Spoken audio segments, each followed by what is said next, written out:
Pateroni. The Crash Bandicoot franchise has been around for 30 years now. Since the first game, there have been many games in the franchise. The games vary in quality. Some of them become console-defining classics, some are terrible, and others have the lifespan of a housefly. One game in this franchise that I've always found fascinating is none other than Crash Twinsanity. Crash Twinsanity released in 2004 for the PS2 and original Xbox. The game was developed by Traveler's Tales, or aka, the LEGO people. Now this game is very interesting, as this game has a very mixed reception online, as people either absolutely love this game, or they absolutely hate this game. Now for me, I remember playing this game as a kid and I remember quite liking it. So I'm excited to see how it holds up. Is it as great as everyone says it is, or is it as terrible as everyone says it is? I know I just said everyone says it is twice, but you get the point, it's a very mixed game. So, let's pop it in and see how it is.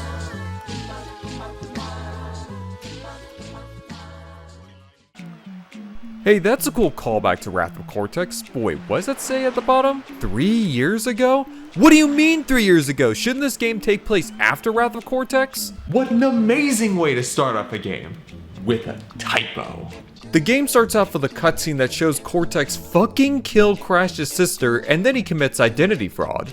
I didn't expect there to be 2 crimes committed in the beginning of a Crash Bandicoot game. And this is where we have our first level, Insanity Island. This is genuinely a great introduction level. The level has obstacles that reward you with a gem. Some of them include one where you have to shoot a cannon at these rock statues, one where you have to cross over to this small island, and my personal favorite, this one where you blow up chickens.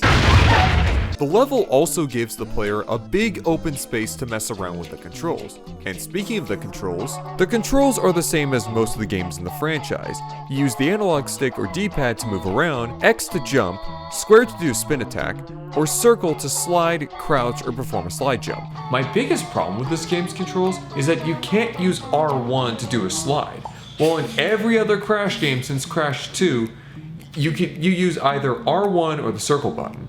In this game, it's only the circle. And this makes it very inconvenient, as you go from taking your thumb on the X button to the circle button and then back to the X button.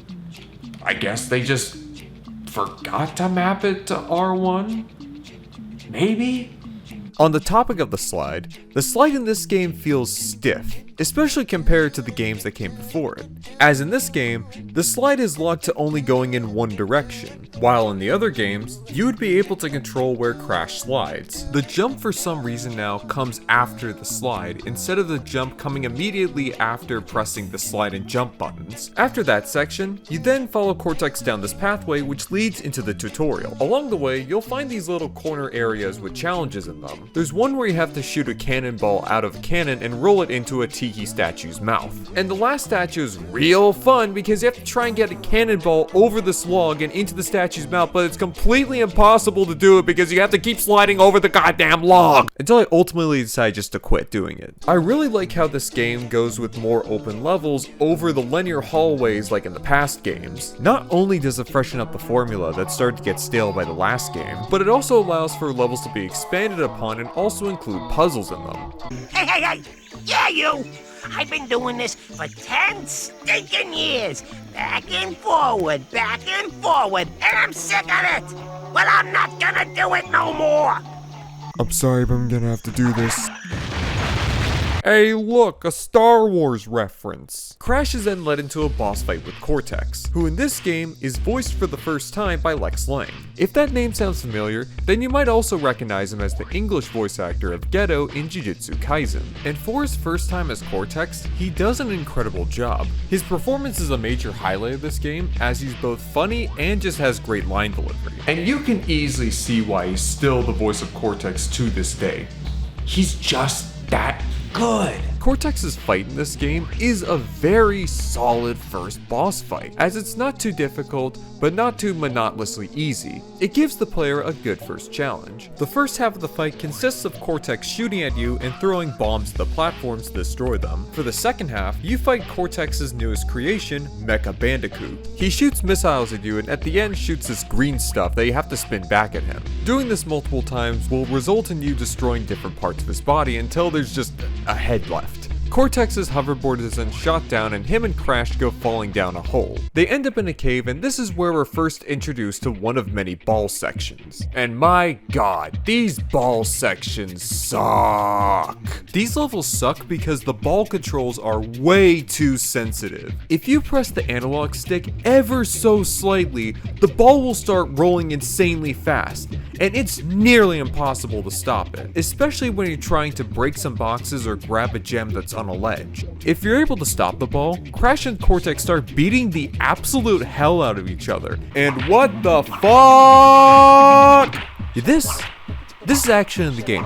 I'm not joking, I'm being 100% honest, this is actually in the game. Hell, here's the back of the box to show you. Look, it actually says it right there. Actually has it right there. Look. It's actually right there. It's actually in the game. And why the hell is this in a kid's game?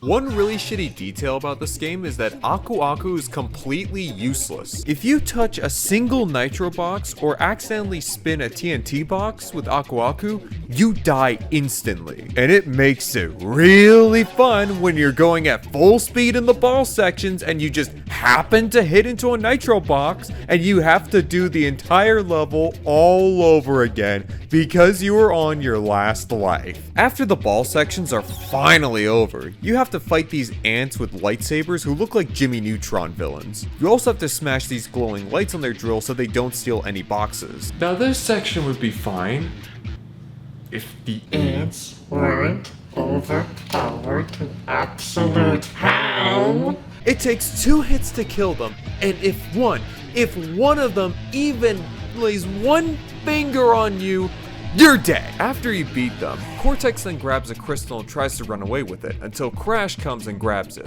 And this is the introduction to what I like to call the Crash and Cortex Crystal Buddy sections.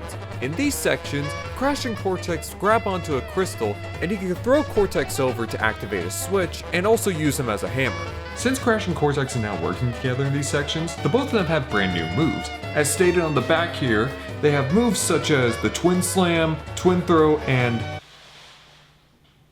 What was so bad they needed to censor this? Oh great, looks like the Jimmy Neutron ants are back in their drill. Yay! This section's a complete pain in the ass. You have to go up this elevator shaft while you spin at crystals that cause rocks to collapse onto the drill. What makes this section so hard is because you have these crystals that are completely out of the way, and Crash and Cortex move at the pace of a grandma on her deathbed. Very fun! After you finally leave the cave, it then cuts to an animated cutscene. This is where we're introduced to our main villains, the Evil Twins. Their goal is to destroy Insanity Island, and to show how tough they are, they pull out Cortex's brain. After the cutscene, you then catch up with him, and hey look! He was able to get his brain back into his head. Good on you, Cortex.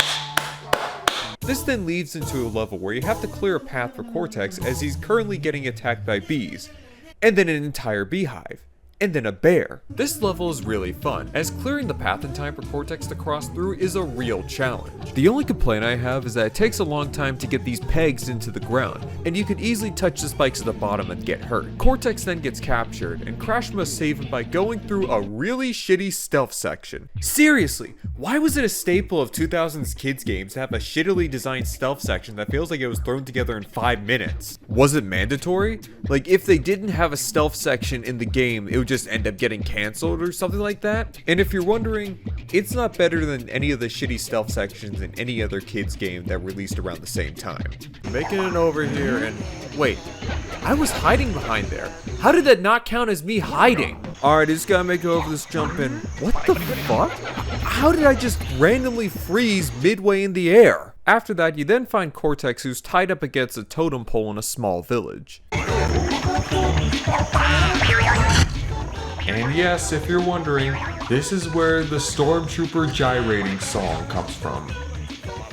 I'm not gonna do it, you sick freak. On the topic of this game's music, it has a very unique style. Instead of going with an orchestral or synthesized soundtrack, it goes with an a cappella soundtrack. This is very unique, as the only other game I could think of that has any sort of a cappella music in it is Super Mario Sunshine, but that was only used in the stages where FLUDD was taken away from you. The soundtrack mostly consists of original music and remixed versions of classical works, and there are many tracks in this game that are just straight up bangers. This level is very simple, as all you need to do is just run around and slam this worm into the ground until you get it up to Cortex. After you free Cortex, it then transitions into a classic Crash chase level, and for some reason the camera doesn't realize that it's a chase level until midway through the level. After the chase level, you then go through this cave, and oh, that's just nice. That's just very nice. They block the path with a wall of the #1 thing that kills you in this game. I guess there's a way to go over it? Nope, there isn't. Alright, there has to be something in this cave, and Are you shitting me? Why did they put it there? Did the developers really think that the player would notice that? It's not even on the main path. It's in a small, tiny corner that you wouldn't even see. So why the hell did they put it there? anyway, Crash and Cortex then come across the evil twins again. They bring a stone statue to life and it transitions into a boss fight. This boss fight is bland and super repetitive. He does the same attacks throughout the fight and there's nothing new about it. Hell, I was able to breeze through this fight in one go. After you beat the statue, the evil twins talk about how they have not been defeated yet and then they leave. This then leads to Cortex coming up with a plan right on the spot, and now we have to travel to his lab in the Arctic. Okay, how the hell did he hit me? He literally just swung that right into me and that counted as a hit. He didn't even try to stab me or anything. So you then travel on this boat to the Arctic and you meet up with Cortex in front of his lab. Cortex tries to open up the door to his lab and it doesn't work.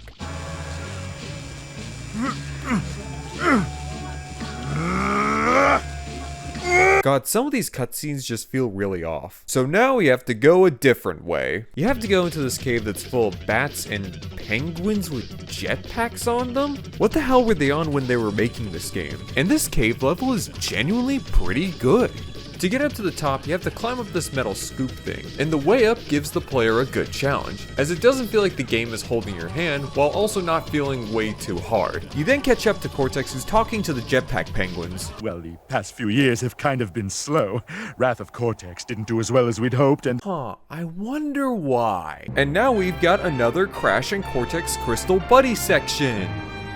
It's just more of the same, but much harder. Crash and Cortex then come across Uka Uka, who is very angry. So angry that it transitions into a boss fight with him. It's just an okay fight. You throw Cortex over to this lever that activates a button that turns on flames. Uka Uka's only attack during this fight is that he throws snowballs at you. After the fight, Aku Aku then convinces Uka Uka to help stop the evil twins. this should be fun! The Aku Uka brothers together again. Aw, now that's just cute. What have I got?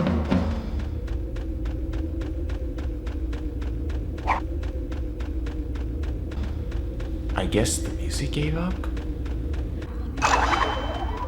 Forget about it. Hey look, the music's back! Finally, you make it to Cortex's lab, where he's preparing for, I guess the evil twins found a way in, and they somehow killed Aku and Uka. They flex about how powerful they are and how they have immense riches. They talk about how Cortex ruined their lives, and as punishment, they make you fight my favorite enemies, the Jimmy Neutron Ants. God, this game is so fucking fun. And what sucks even more is that they could have easily put a boss fight with the evil twins here. But no, I guess we need more of these fucking ants. The evil twins then leave, even though they weren't even present during the fight. Aku and Uka then wake up and are both mad at Cortex, as he might be responsible for the evil twins. So wait, the evil twins want to destroy an entire island because they hate one guy? Makes perfect sense to me. This game barely has a plot. Besides the basic premise of Crash and Cortex teaming up to take down a greater evil, there's nothing else. The rest of the game feels like a bunch of random events that they try to string together to form a greater narrative. Hell, the main villains don't even have a main goal. Speaking of them, the evil twins are very forgettable villains. If you asked me to describe them, my only response would be, they're birds.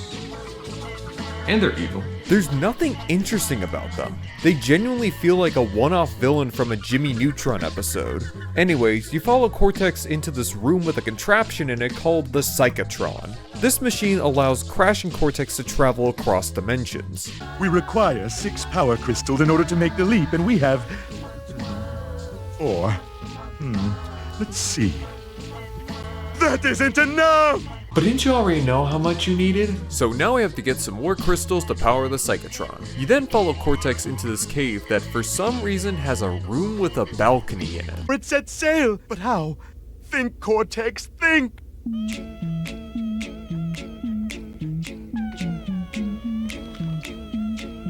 I really hope this isn't going where I think it's going. And yep, it is. Hello, police. Do you want to know what this leads into? A sliding section. Yes, this probably has to be the most unhinged transition into a level I've ever seen in my life. And it's just okay. Except when you have to try and hit these switches, which can be very easy to miss because of how fast you're going. And also this happens. Are those real? Mother? Hello. Can I please get a what the fuck? Crash and Cortex then crash into Dingo Dial's house. Dingo Dial hears Cortex mention the treasure, and now he's looking for it as well. You then head off to Engine's ship, but first, you need to head through this section with amazing game design.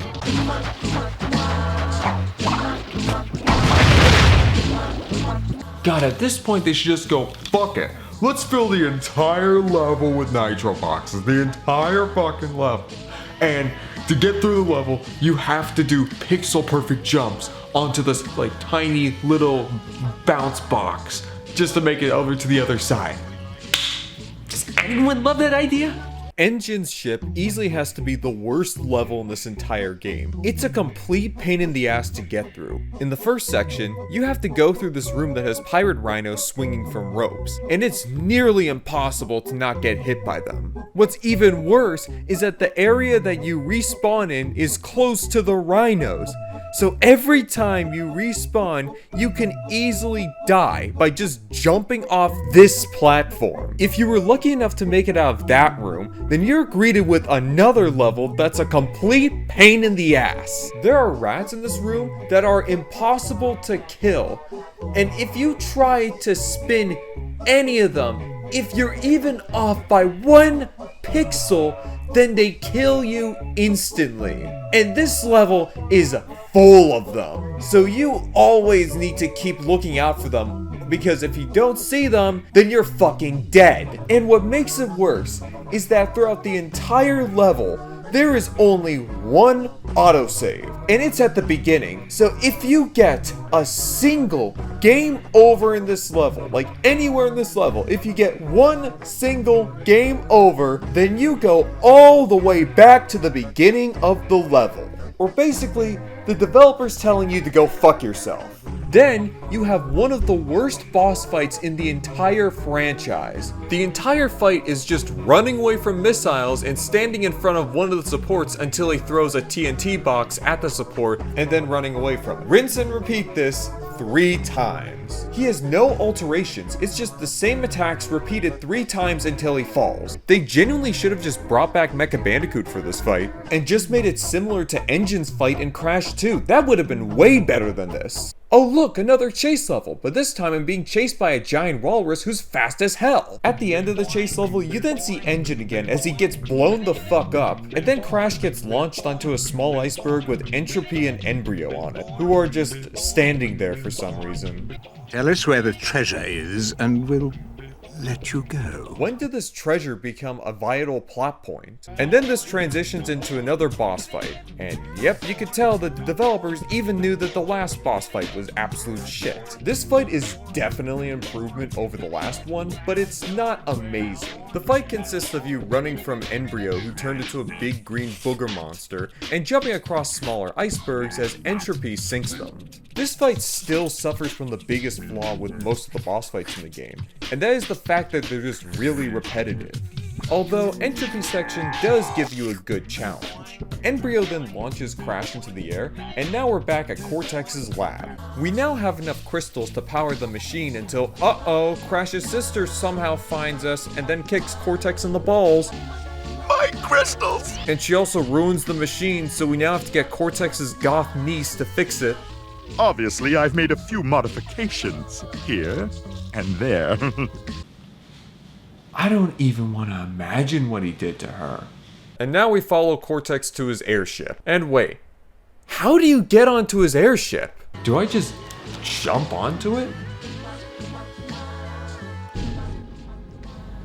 Or I guess I just walk onto a single pixel. Now we're at the Academy of Evil, a place of pit bulls, hidden gems, and where Cortex falls down a flight of stairs. So you go down the stairs and, are you fucking kidding me? More of these rats? Great. Then you catch up with Cortex and throw him into this contraption, which gets him stuck in a pipe. How could things get any worse? Wow, a fart joke. How original. They really couldn't have just come up with a better joke for this? This is where we're introduced to another gameplay style because we really needed another one. In this one, you put Cortex in a tube as he rolls around and activates platforms for you to cross over to the other side. Later in the level, they introduce knobs that you have to spin in order to fill sections of the tube. Just gotta make it through this part and god damn it, more of these fucking rats? Why haven't I tried to jump on them yet?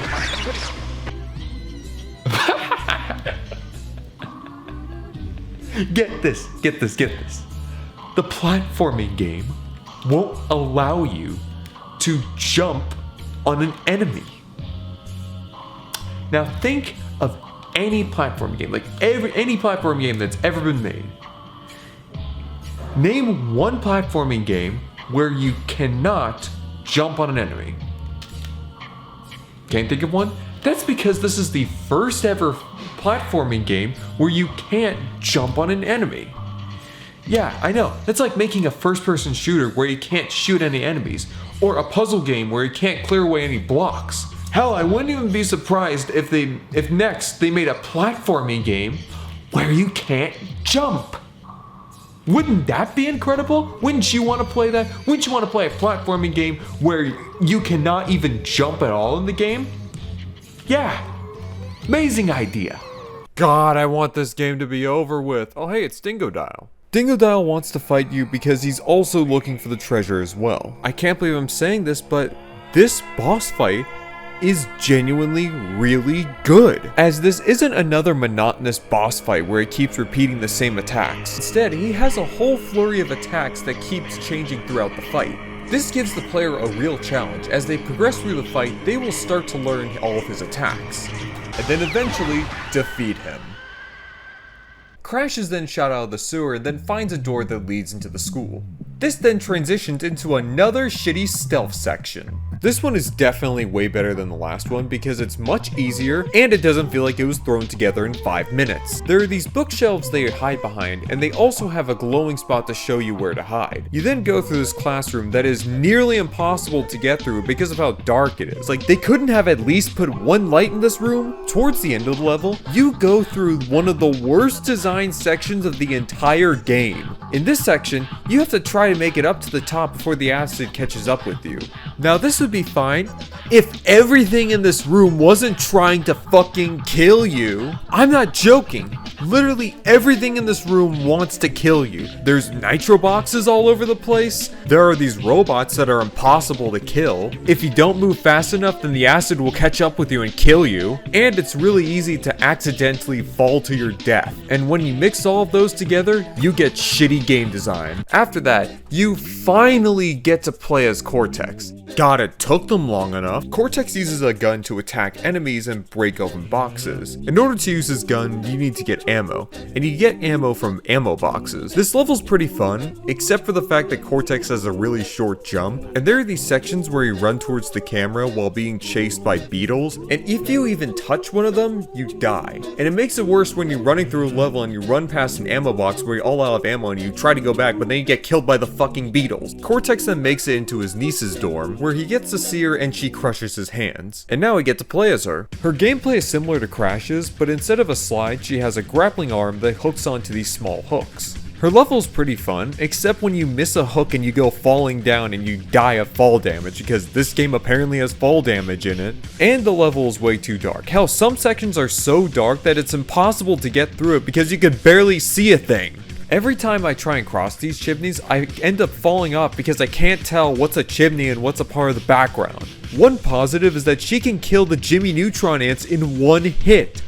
Thank God. Next, there's a section where you get chased by a bus that crashed tied to Cortex's ship.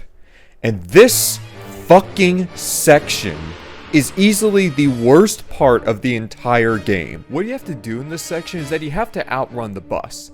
Now, that sounds easy on paper, but the only problem is that it's impossible to because the bus is moving faster than you. If literally anything blocks your path and you get stuck behind it, then you're fucked. And it happens a lot in this section because there will be boxes that you need to spin in order to activate other boxes to show up or blow up a bunch of nitro boxes, and if you miss one of these, then you're fucked and you go back to the beginning of this section.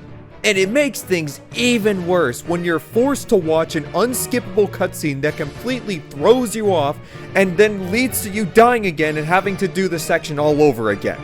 It's like an endless loop of just this shittily designed section. Like, there's no way to beat it. You just keep dying over and over again and having to go through this section until you're lucky enough to beat it. It's like some endless digital hell that you're forced to suffer through until you eventually lose complete sanity. And I was lucky enough to beat this section because I guess the bus just threw me over somehow. And after you go through literal fucking hell, you then have another boss fight, and it's with a brand new character named Madame Amberly, who I guess is like Cortex's old teacher or something. Alright, I'm shooting at these pipes and fuck, I got a game over. Well, I guess I'll give this boss fight another try. No, there is no way this could be.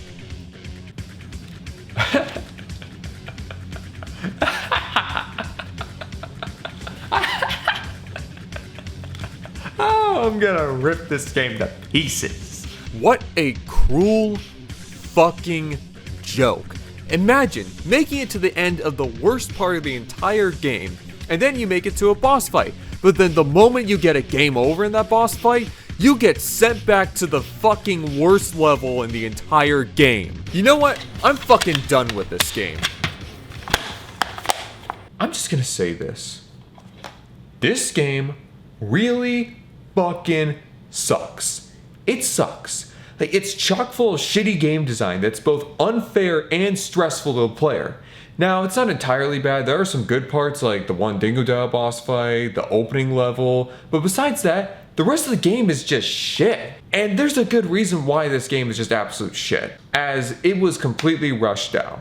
Now, the developers wanted more time on it, but the publisher wanted it out by fall 2004.